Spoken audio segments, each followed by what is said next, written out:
Amém? Vamos ler. 1 Pedro, capítulo 4, verso 1 ao 6. Diz assim a palavra do Senhor.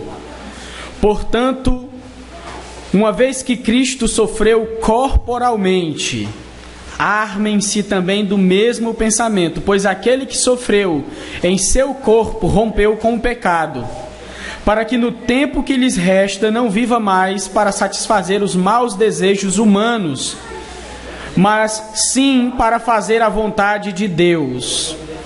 No passado vocês já gastaram tempo suficiente fazendo o que agrada aos pagãos. Naquele tempo vocês viviam em libertinagem, na sensualidade, nas bebedeiras, orgias e farras, e na idolatria repugnante. Eles acham estranho que vocês não se lancem com eles na mesma torrente de imoralidade, e por isso os insultam. Contudo, eles terão que prestar contas àquele que está pronto para julgar os vivos e os mortos.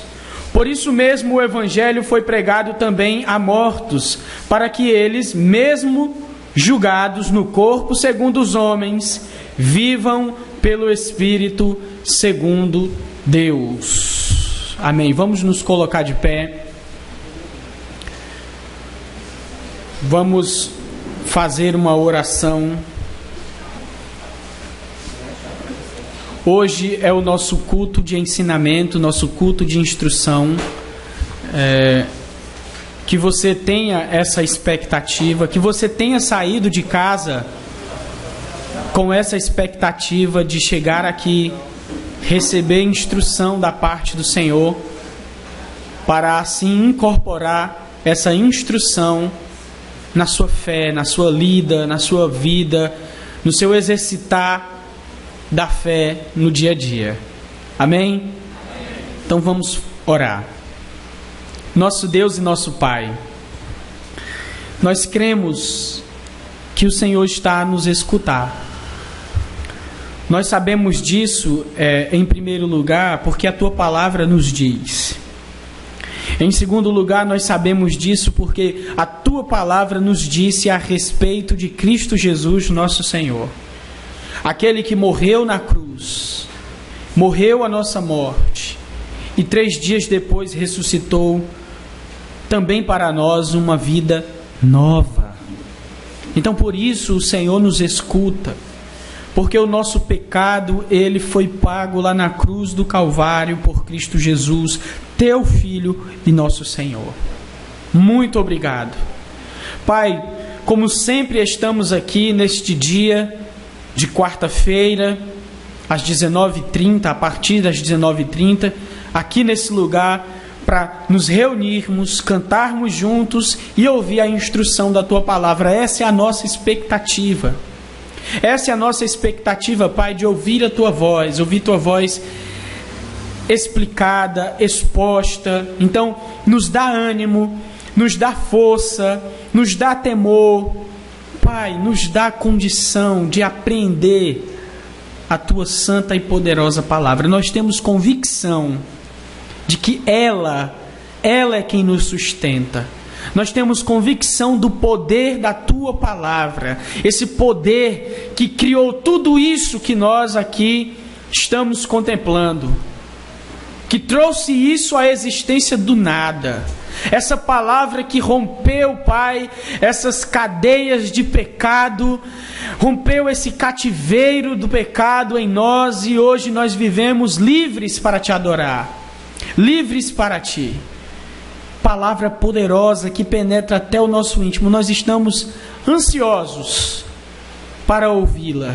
Estamos ansiosos para testemunhar a Tua graça em forma da Tua palavra exposta. Faz isso apesar de nós, faz isso apesar de mim, que aqui só se ache a Tua glória, só se ache, Pai, honra, glórias e louvores ao Teu santo nome. No nome de Jesus é o que nós Te pedimos e Te agradecemos hoje e sempre. Amém. Quem estava aqui na quarta-feira passada? Para eu saber.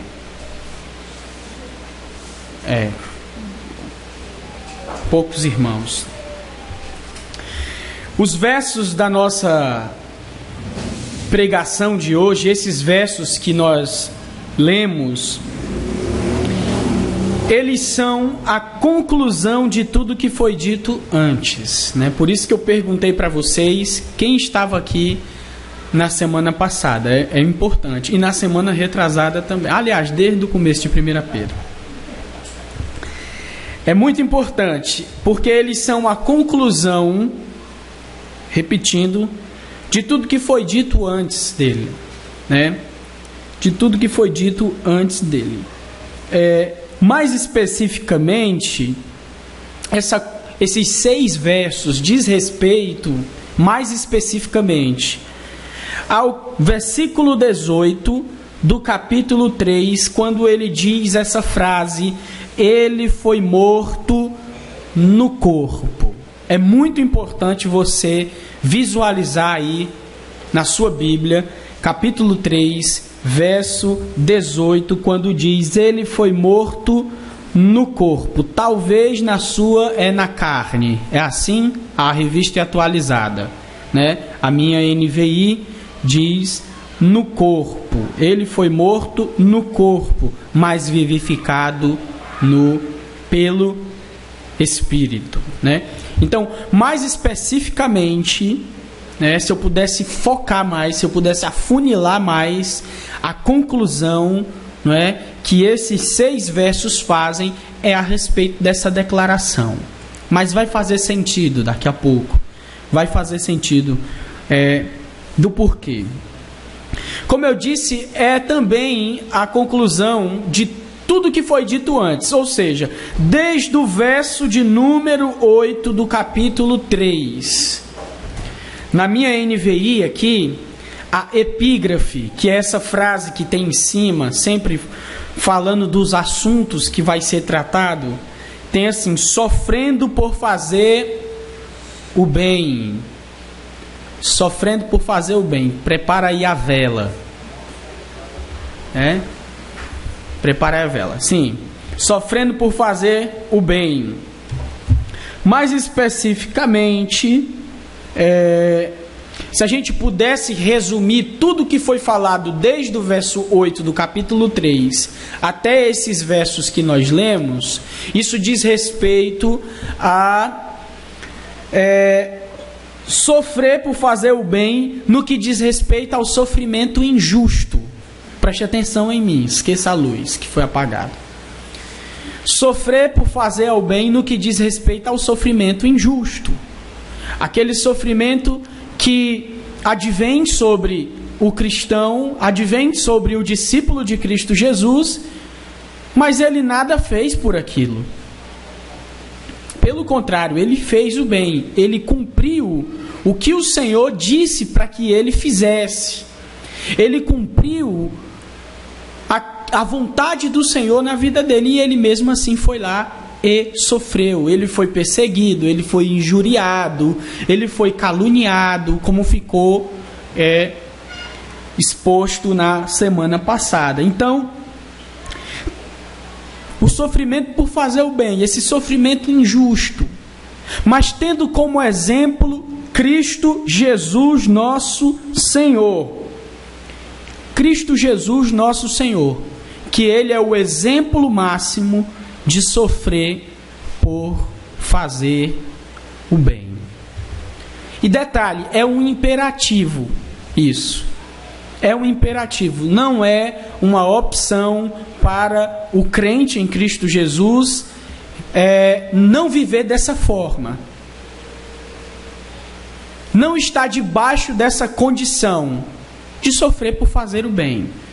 Algo acontece com você, você sabe que esse algo é injusto, mas você não vai explodir, você não vai revidar, você não vai caluniar, você não vai maldizer quem está fazendo isso com você. Foi isso que ficou claro na semana passada, certo? Então, esses versos são a conclusão dessa instrução, que começa desde o verso 8 até o o verso de número 22 do capítulo 3, e essa frase, ele foi morto no corpo, ela é essencial para o que a gente vai falar aqui nessa noite, porque Jesus sofreu aqui. Jesus sofreu danos físicos por fazer o bem. Jesus foi morto por fazer o bem.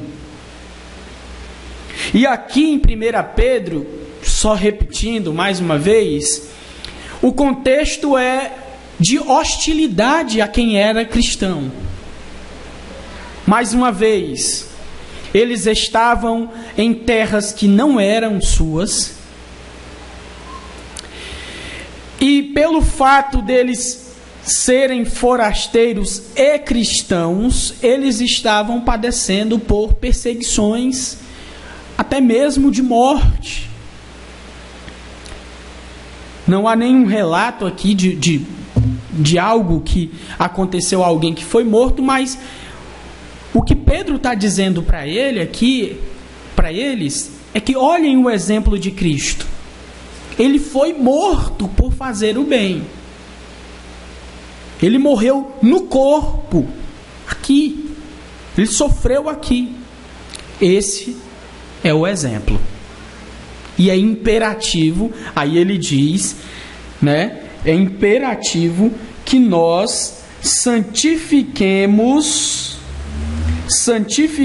o Senhor em nosso coração. No verso 15 do capítulo de número 3. Isso significa que a gente tem que estar debaixo desse exemplo, tomando isso como imperativo. Tá? Jesus, o exemplo de sofrer por fazer o bem. E que foi morto no corpo. Ou seja, ele sofreu dano físico por fazer o bem. Agora nós vamos às instruções que Pedro dá rumo a essa conclusão que nós lemos aqui nos versos de 1 a 6. Eu quero começar aqui pelos versos 1 e 2 e quero ler novamente os versos 1 e 2 do capítulo 4 com você. Diz assim: portanto, uma vez que Cristo sofreu corporalmente, olha ele dando ênfase ao verso 18. Preste atenção. Armem-se também do mesmo pensamento, pois aquele que sofreu em seu corpo rompeu com o pecado, para que no tempo que lhes resta não viva mais para satisfazer os maus desejos humanos, mas sim para fazer a vontade de Deus. Nesses versos nós vamos ter Pedro encurralando os seus leitores originais. Ele vem desenhando um quadro, como nós explicamos aqui no começo, desde o verso 8 do capítulo 3. De alguém que sofre não por estar fazendo o mal, mas sofre porque está fazendo o bem. Alguém que vai passar necessariamente por isso. E nós pensamos na semana passada, por exemplo, nas bem-aventuranças. Né? As bem-aventuranças, por exemplo, só tem coisa boa lá, né? O que chora sendo bem-aventurado. O pobre de espírito sendo bem-aventurado. Né? Os que são perseguidos por causa da justiça, esse sendo bem-aventurado. E nós lembramos um pouco, essa passagem lembra um pouco da bem-aventurança lá, que a gente tem toda a certeza, por causa dos relatos dos evangelhos, que Pedro estava lá também presente, no dia que Jesus proferiu o sermão da montanha. Então, Pedro vai encurralar eles a permanecer com esta ideia. Quando ele fala aqui, por exemplo, na segunda parte do verso 2, armem-se também do mesmo pensamento. Que pensamento? Esse pensamento que vem sendo desenvolvido por ele e que é difícil de aceitar. Não somente pelos seus leitores, mas por mim e por você aqui hoje. É fácil aceitar? Eu não acho fácil aceitar. Contudo, tenho que me submeter. Eu tenho que me submeter. Você tem que se submeter. Os leitores originais de Pedro tiveram que se submeter a essa palavra, a esse pensamento de sofrer por fazer o bem, tendo como exemplo máximo Cristo Jesus. E ele não somente vai fazer isso nesses versos de 1 a 2. Ele não somente vai encurralar. Ele não somente vai ser repetitivo no que diz respeito. Olha, Cristo sofreu corporalmente. Não foi de brincadeira que ele sofreu, não. Foi no corpo.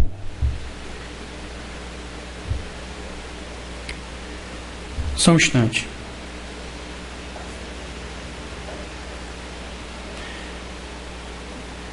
Além de encurralar eles, ele vai contrastar a antiga vida que os seus leitores levavam para essa nova vida que eles agora têm em Cristo Jesus, ou por causa de Cristo Jesus. Ele vai dizer basicamente que eles agora estão em outra condição, numa condição diferente da de antes. E é isso que a gente vai ver. Quero me deter um pouco com vocês nessa frase: armem-se também do mesmo pensamento. Armem-se também do mesmo pensamento. Eu vou falar uma coisa que é o tipo de coisa que a carapuça serve tanto para quem está aqui quanto para quem está aí. Serve para todo mundo. Serve para todo mundo, né? Eu digo isso com temor e tremor. Tenho certeza que isso que vai ser dito é como moribundo falando a necessitados. Armem-se também do mesmo pensamento. É engraçado isso. Essa é a nossa arma. Essa é a nossa arma. Essa tem que ser a minha arma. Essa é a arma do cristão. É a forma como ele tem que se armar. Eu sei que a gente cai o tempo todo nesse erro, mas essa é a orientação. Cristianismo, em hipótese alguma, como eu disse, a carapuça vai servir para mim e para todos nós aqui. Cristianismo, em hipótese alguma, é hostil. Vocês estão entendendo? Cristianismo, em hipótese alguma, é hostil. O cristianismo, ele não ataca. Ele não ataca. É lhe dado escudo da fé, é lhe dado espada, que é a palavra, é lhe dado sandália, né, de preparação para o evangelho da paz. Vocês estão lembrando dessa passagem? Efésios capítulo 6. Mas nada disso é para ataque. Nada disso é para ataque. Isso é para defesa. É para defesa. Armem-se também do mesmo pensamento. É isso que Pedro está dizendo para eles, num contexto de perseguição, num contexto de falta de paz, num contexto de crise. Armem-se do mesmo pensamento. Que pensamento? O que teve Cristo Jesus como exemplo máximo de sofrer por fazer o bem. Essa é a nossa arma, ou deve ser a nossa arma. O Flávio tem que se armar disso. O Flávio tem que fazer disso sua armadura, desse pensamento de sofrer por fazer o bem. A gente falou, não somente na pregação passada, mas na antepenúltima pregação de dezembro, que isso é uma coisa absolutamente normal para o cristão. O cristão, ele vive numa zona de combate. Só que esse combate é feito pelos outros. Nosso caso é embate.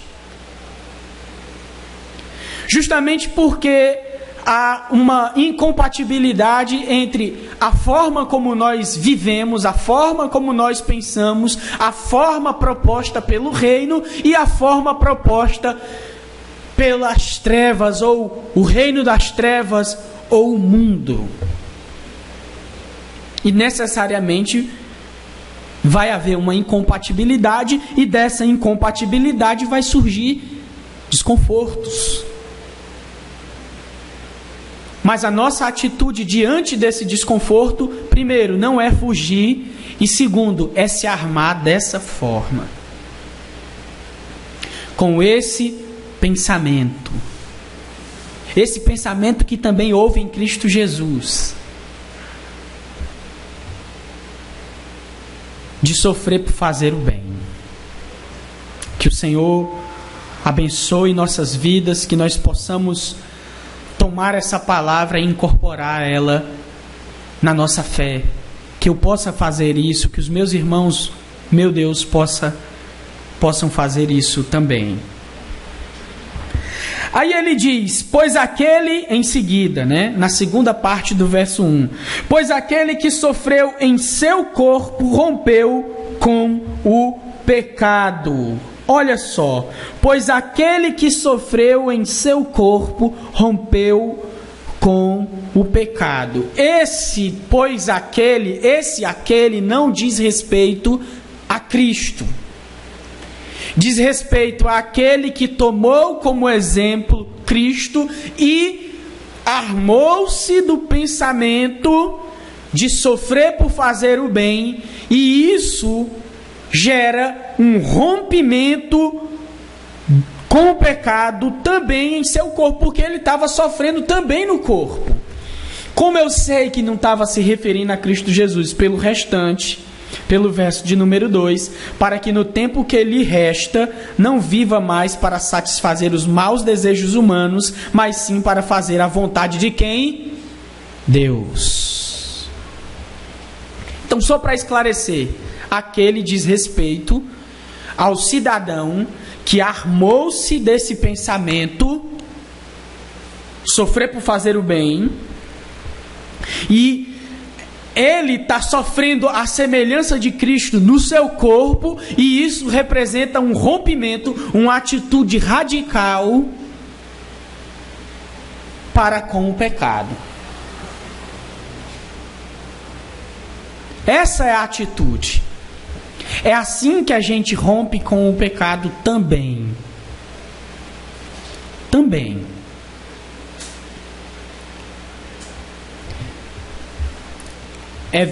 A gente vai passando a nossa caminhada e vai aprendendo. Tem um vídeo de um homem chamado John Piper.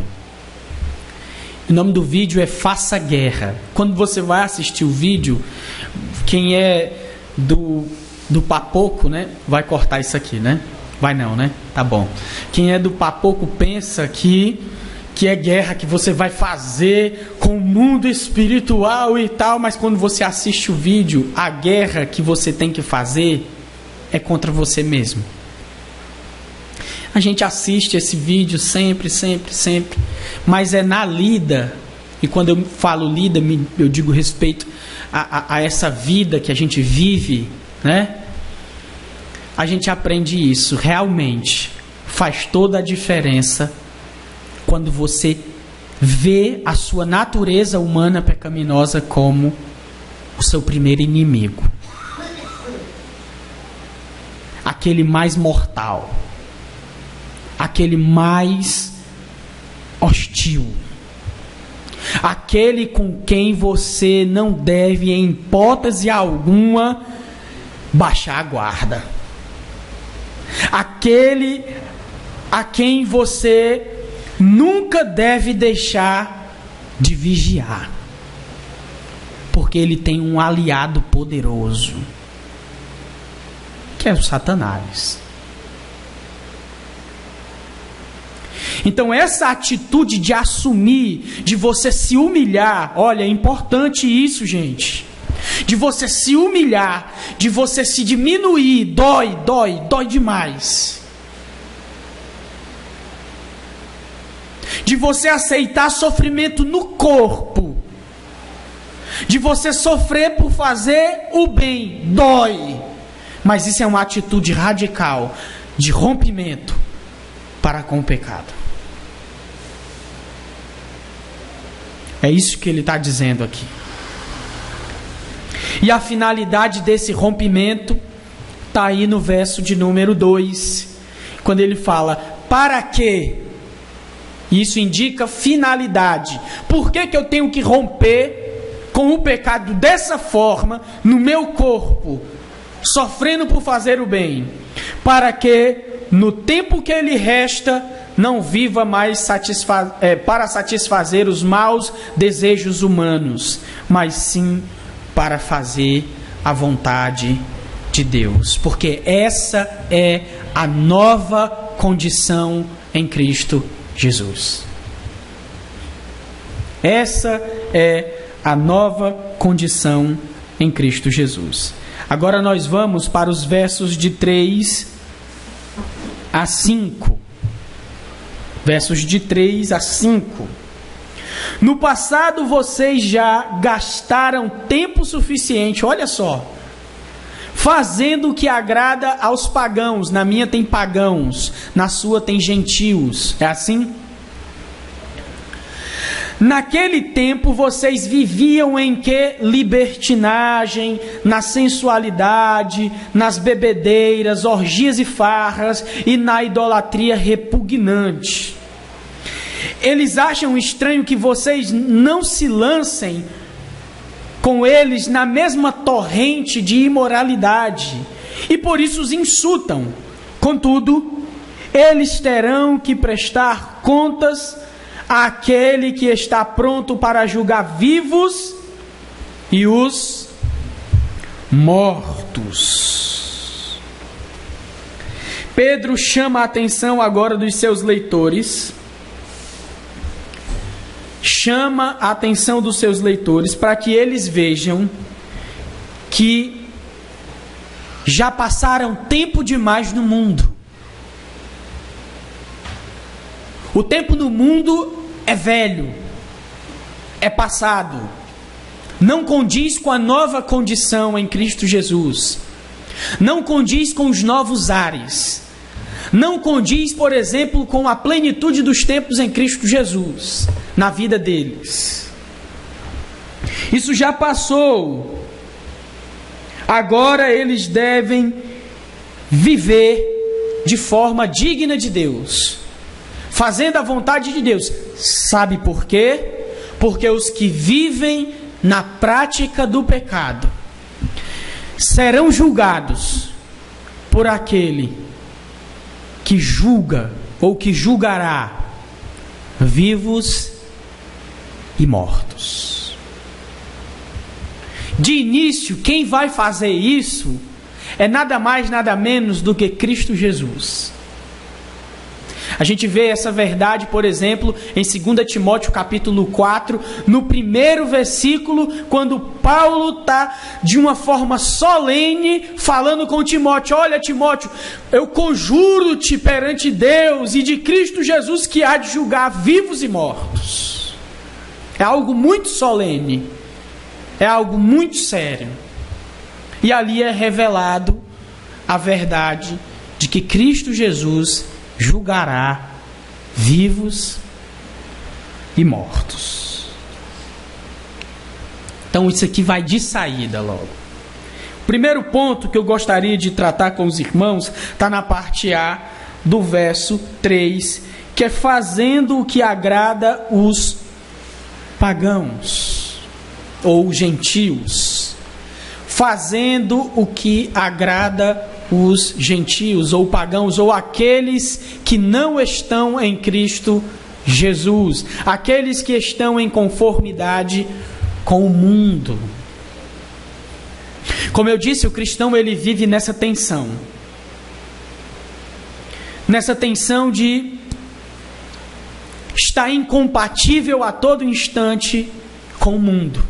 Valores, cultura, ética, tudo mais. É radicalmente oposto.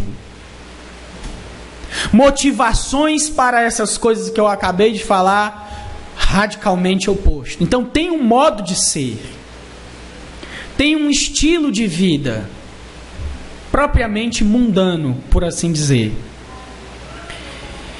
E o que ele está dizendo aqui é que os leitores deles, antes de Cristo Jesus, viviam uma prática que agradavam àqueles que aprovavam esse tipo de estilo de vida, que normalmente é quem vive lá. Eles agradavam a eles. A forma que eles viviam era para causar bem-estar neles. Em outras palavras, não eram em hipótese alguma para desagradá-los.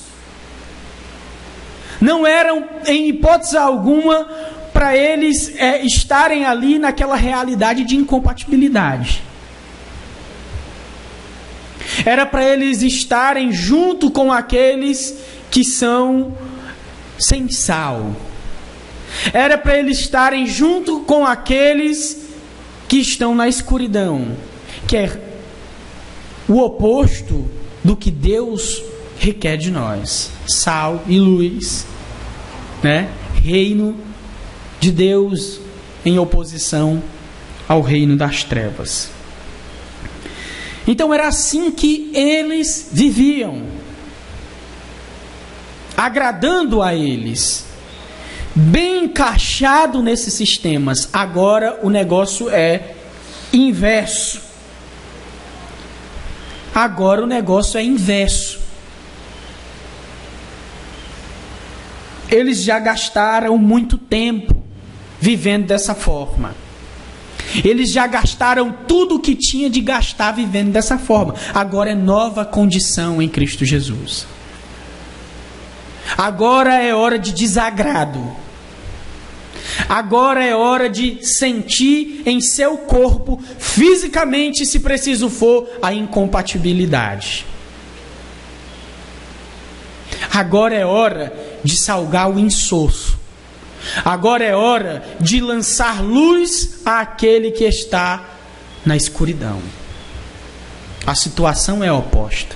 E o que Pedro está dizendo é: vocês viviam agradando eles, vocês já passaram tempo demais, já gastaram tudo que tinha de gastar. Hoje vocês não têm mais nada para gastar, porque a situação agora é diferente. É isso que ele está dizendo. E na parte B do verso tem aí o estilo de vida, né? O estilo de vida, que é a libertinagem, a sensualidade, as bebedeiras, as orgias, as farras, a idolatria repugnante. Aí você diz: olha só, que leitores depravados esses de Pedro, né? Viviam nas orgias, vivia na libertinagem, né? Ou seja, não tinha nenhum governo sobre eles, não tinha nenhuma autoridade sobre eles, eles eram libertinos. Eles bebiam muito, viviam jogados nas calçadas, bêbados. Se eu disser que não é assim, bem assim, se eu disser que está incorporado dentro da natureza humana a sensualidade, a libertinagem, a orgia, a bebedeira, está dentro do ser humano. Dentro. Uns manifestam mais, outros manifestam menos, mas todos têm isso dentro da natureza humana pecaminosa. Bobeou, dançou. Manifesta isso e manifesta mesmo isso. Então, não é que os leitores de Pedro eram pessoas depravadíssimas. Mas Pedro está dizendo que, em certa medida, eles viviam isso. Eles viviam isso. Sensualidade, libertinagem, orgia, bebedeira, idolatria repugnante. E não pense que era muito comum ter idolatria a ídolos e tal, mas tudo aquilo que tomasse o lugar de Deus no coração deles, isso eram os seus ídolos. Eu estive lendo minha última leitura do ano de 2018 foi um livro 17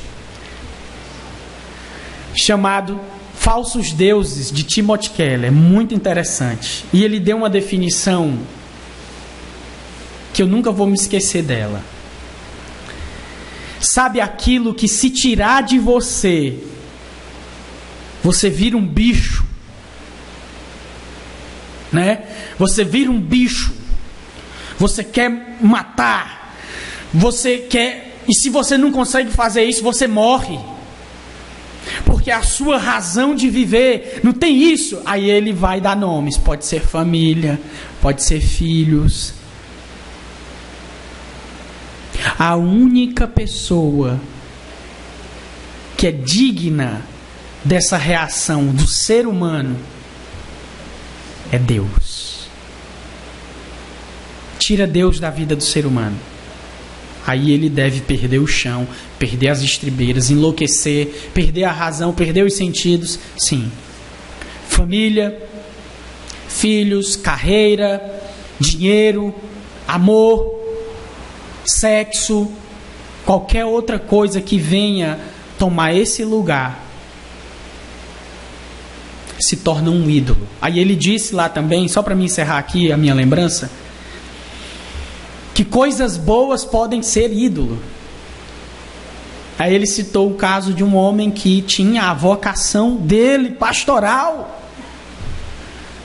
E um dia mexeram nela e ele perdeu o sentido de viver. Então uma coisa boa que acabou se tornando um ídolo para ele.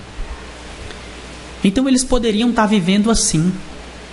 Não necessariamente ajoelhado de frente para uma estátua, mas agarrado a negócios, agarrado à família, agarrado a mulheres, agarrado a maridos, e assim sucessivamente.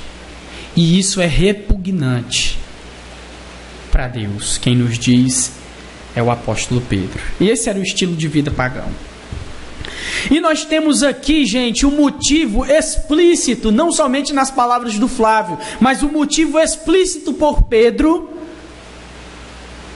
da perseguição que eles sofriam por parte daqueles que estavam discordando deles. Daqueles que na semana passada, como nós vimos, olhavam para eles e: ei, tu está sofrendo por fazer o bem, tu é abestado, né?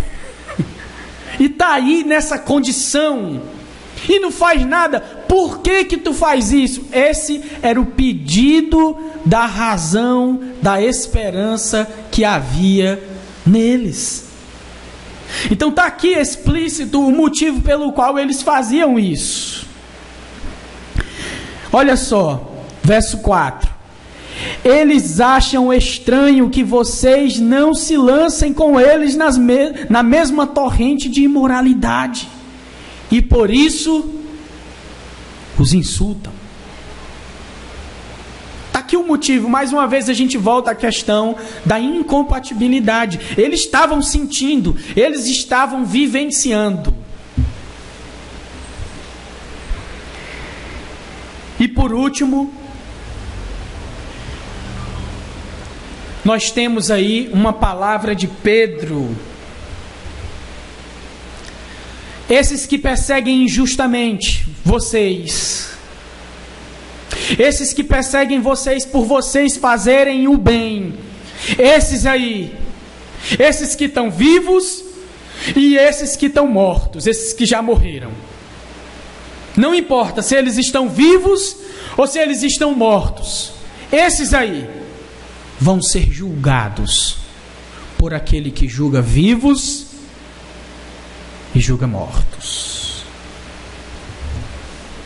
Como diz o verso de número 5.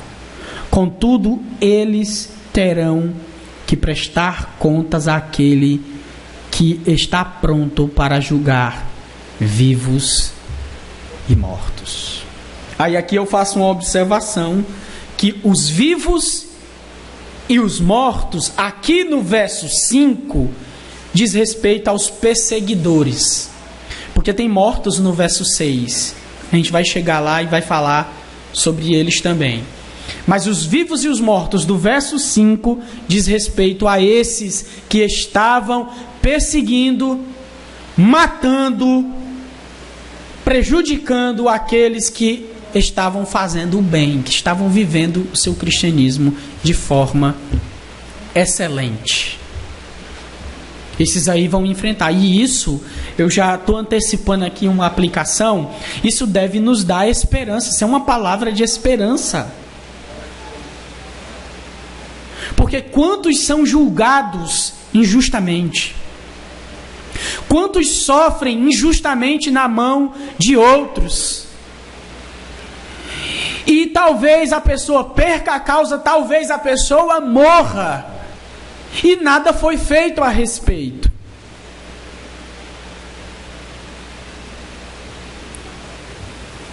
Mas Deus irá fazer a sua justiça, mesmo que essa daqui, o julgamento dos homens, tenham falhado. Isso é uma palavra de esperança. Porque os ímpios prosperam, porque é isso aqui que eles têm. É isso aqui, eles têm o transitório. Mas Deus não se preocupa com o transitório. Ele provê o necessário para os seus filhos, mas o que Ele quer que os seus filhos captem, vivam por meio de, é do que é eterno. Então, por mais que isso aconteça, por mais que a justiça daqui falhe, o Senhor não falhará. O Senhor não falhará.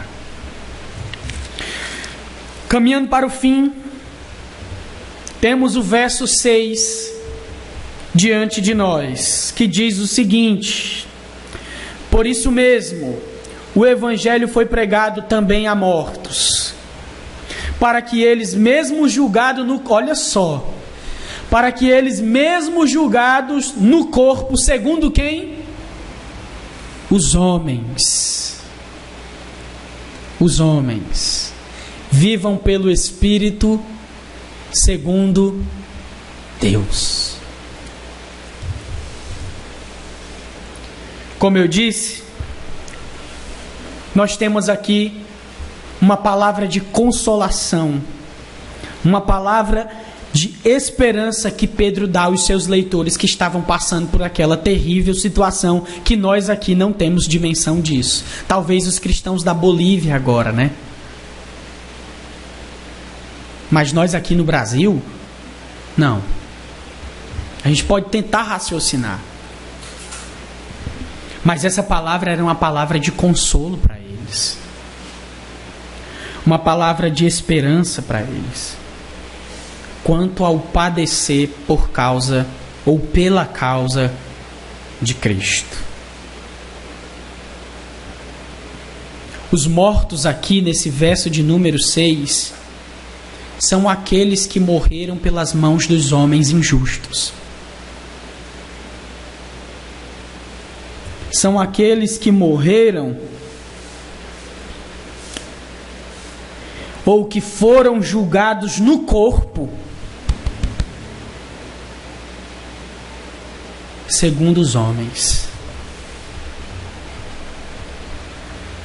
Aqueles cristãos que não abriram mão de sua fé, aqueles cristãos que não baixaram a sua guarda, que não deixaram de vigiar, mas que morreram com a guarda alta,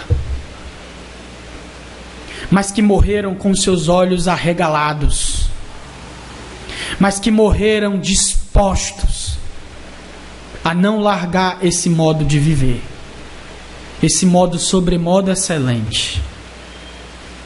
Morreram sob a condição de sofrimento injusto. São esses os mortos. A gente não pode entender isso de outra forma, porque a gente sabe que não tem como pregar evangelho para mortos, né? A palavra aqui é corpo, é no sentido físico, porque alguém pode pensar, não, nós éramos mortos espiritualmente e tal, mas a palavra aqui é o sentido físico mesmo.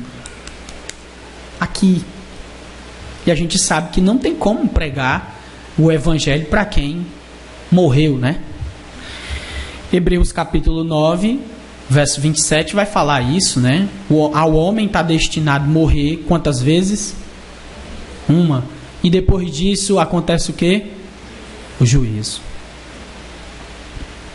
Então esses mortos aqui são os cristãos que se mantiveram firmes. Número 2. Mesmo que a injustiça seja levada a cabo, mesmo que essa injustiça perpasse esse campo aqui da teoria e chegue a atingir diretamente você fisicamente, no caso os leitores de Pedro, Deus supera essa situação, essa condição terrível. A graça de Deus superabunda a isso. Sabe por quê? Porque mesmo que ele padeça aqui, segundo as injustiças dos homens, Deus, como diz, vivificou eles, né? Pelo Espírito. A semelhança de Cristo lá no verso de número 18. Lembram que eu disse que era essencial morto no corpo, mas vivificado pelo Espírito. Lembra que eu falei isso no começo? A semelhança de Cristo, da forma como aconteceu com Ele. Mesmo que esses padecessem, morressem, fossem mutilados, atingidos fisicamente, eles seriam vivificados por Deus, pelo Espírito, à semelhança de Cristo. Meus irmãos, 3 palavras bem rápidas aqui para nós. A primeira é a importância de se armar com o exemplo de Cristo. É duro. Como é custoso. É caro para nós. É caro para mim fazer essa pergunta antes de qualquer coisa. O que Cristo faria no meu lugar? O que Cristo faria nessa situação? E a gente, o Flávio, está incluso no pacote. Esquece de fazer isso. É a nossa armadura, Cristo. Revestivos de Cristo. É como nós temos que nos vestir, nos armar. É com o exemplo de Cristo. É duro de ouvir. Isso faz a nossa carne tremer. E quando eu falo carne, eu digo a nossa natureza humana pecaminosa, que ainda reside em nós, apesar de nós não estarmos mais debaixo do jugo dela. A importância de se armar com Cristo. Número 2, já passamos tempo demais no mundo. A gente já gastou tudo que tinha de gastar no mundo já. Mas parece que às vezes o Flávio, todos nós, olha nos bolsos para ver se ainda tem umas moedas mundanas para gastar lá. Né? Parece que a gente ainda olha debaixo colchão, né? Tem gente que guarda dinheiro debaixo do colchão para ver se ainda tem um dinheirinho lá para gastar lá. A gente já gastou tempo demais, vamos dizer isso um para o outro. Eu conto com vocês para que vocês digam isso para mim. Contem comigo para dizer isso para vocês. A gente já gastou tempo demais lá, a gente já gastou tudo que tinha de gastar, agora a gente tem que viver segundo a vida de Cristo, uma vida que glorifica a Deus. Me ajudem. E podem contar com a minha ajuda também. Amém? Por último, como eu disse que era 3, mesmo que chegue a injustiça a nós, é duro para mim também isso, tá? Mesmo que chegue a injustiça a nós, a graça de Deus, que começa ainda nesta vida, amém? O Evangelho é pregado aqui, ela vai superar essa injustiça colocada sobre nós. Amém? Me lembrem disso também. Eu vou lembrar vocês também disso. Portanto, assim como foi para os leitores originais de 1 Pedro, seus leitores imediatos, que seja conosco também. Assim como essa palavra foi destinada a eles naquele contexto, que seja destinada também para mim e para você no contexto em que nós vivemos. Que essa palavra nos console na labuta, nessa vida, nessa incompatibilidade que é travada, vivida, sentida, experienciada por nós, essa incompatibilidade entre reino e mundo. Que nós possamos sempre seguir o exemplo de Cristo, até nos sofrimentos.